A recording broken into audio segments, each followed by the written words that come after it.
Welcome Baguio City. Andito po kami sa Teachers Camp Guest House. Ito po yung ito po yung lugar mga kaibigan na yung mga teacher po pag nagseminar po sila dito sa Baguio. Dito po talaga tutuloy. Napakalaki po ang ang area.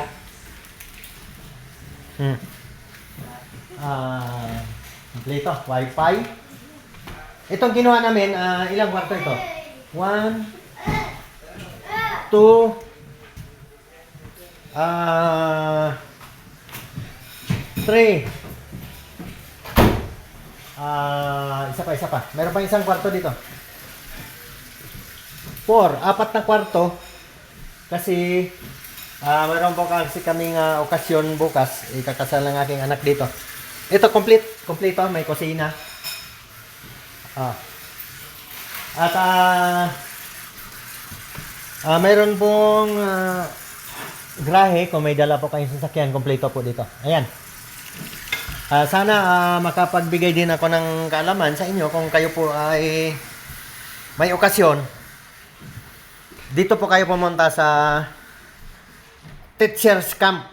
Ito, hindi naman nag-meeting ang aking mga anak ko, teacher din, pero wala naman seminar dito. Pero pwede po tayo ditong kumuha ng kumbaga guest house.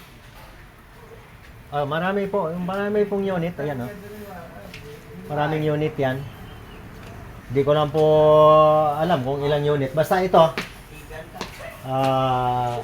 cottage sa 104. Yan po ang aming room. Yan po ang aming cottage. Parang parang isang malaking bahay. Yan po. Sana makapagbigay din ako ng kaalaman sa inyo. Pwede po ditong magdala kayo ng baon. At ito, alam niyo ba ito? Bakit may ganito? Tapos walang electric fan, walang aircon. Bakit may ganito?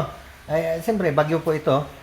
Kapag sobrang lamig po dito, magpapaapoy po tayo diyan. Ang mga guests magpapaapoy po diyan kung talagang sobrang lamig. Sige, dito na lang video natin. Sana ay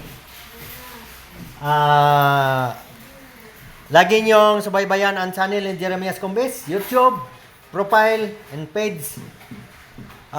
Kompletong kaalaman po ang hanggang sa aking makakaya ay mayroon po kayong matutunan. Ito po, itong aming mga bebes, ang aming mga apo.